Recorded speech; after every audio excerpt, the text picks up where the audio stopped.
No Another Human é um jogo relativamente simples na sua estrutura, mas ele lembrou algo que os jogos de terror perderam há muito tempo. Principalmente quando a gente fala de jogos de terror indie, já vem na nossa cabeça um Poppy Playtime, ou às vezes até pior, tipo um Garten of Banban. Mas por que No Another Human se diferencia tanto desses outros jogos, e por que ele explodiu tanto, e principalmente por que esse jogo é realmente tão bom? Pra começar, a gente tem que falar um pouquinho da lore. Mesmo que não tenha reinventado a roda e que não seja sinistra, ela ainda assim é muito boa e eficaz no que ela se propõe. A lore de No Another Human não é nada mais que um mundo no meio de um apocalipse, onde existem humanos e existem impostores. Seu único objetivo é tentar reconhecer quem são esses impostores para não permitir que eles entrem na sua casa. Assim você conseguindo ficar acompanhado, mas só de humanos.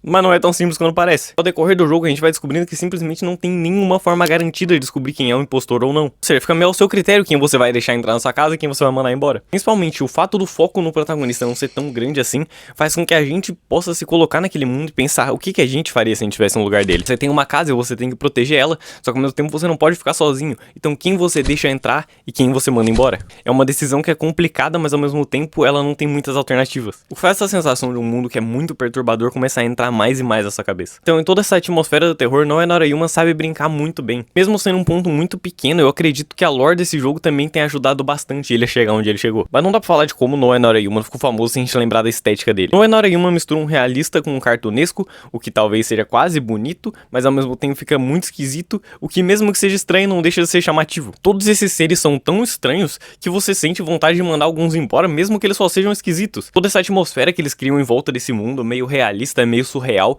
te deixa com uma vontade muito grande de continuar pra saber onde isso vai terminar. Um mérito muito grande aqui pros designers que deixaram esse jogo impecável, e cada personagem tem sua própria estética, tem suas próprias razões e seus motivos pra estar ali, o que deixa todos eles marcantes de certa forma. Se você terminou o jogo uma vez só, eu acho que você não jogou tudo, porque cada personagem tem diálogos muito bons. Mas a coisa mais importante pra No Another Human ter chegado onde chegou foi sua mecânica. Toda noite alguém bate na sua porta e você tem que decidir se ela vai entrar ou não.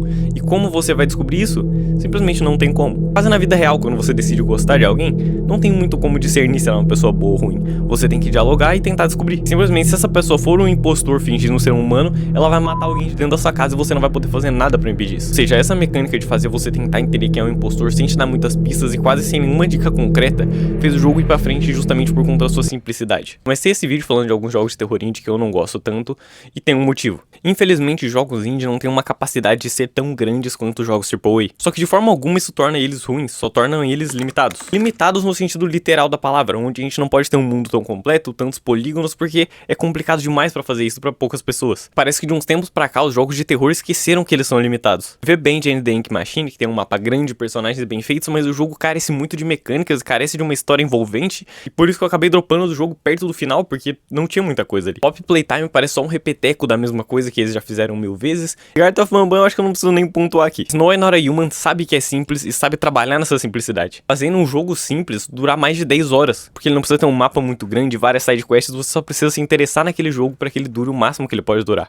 E a simplicidade de ir atrás de cada personagem, conversar com cada um deles e desbloquear cada linha de diálogo me fez jogar todos os finais desse jogo, inclusive o final da Kogulândia, que meio sem sentido talvez. No Another Human pra mim provou que não precisa reinventar a roda pra fazer um bom jogo de terror, só precisa fazer o básico bem feito, sem precisar de um mapa aberto gigantesco, uma creche gigante com monstros maiores ainda, só precisa de uma ideia boa e que acabe nela mesma. Ideia que pode não revolucionar o mundo do terror, mas vai abrir porta pra muita coisa nova. Talvez a pessoa que começou a jogar um jogo de terror hoje tenha a mesma impressão que a gente teve de Five Nights at Freddy's lá atrás. Aquele jogo que te deixa apreensivo pra cada movimento e que faz você realmente questionar se você tá tomando a decisão certa até agora, sem precisar ter nada muito complexo, tendo apenas um bom básico bem feito. Enfim, essa é a minha opinião sobre No Another Human e sobre toda a febre que aconteceu em volta dele. Comenta aí sua opinião, o que você achou do jogo. Ficando por aqui, eu sou o Daimon e até o próximo vídeo.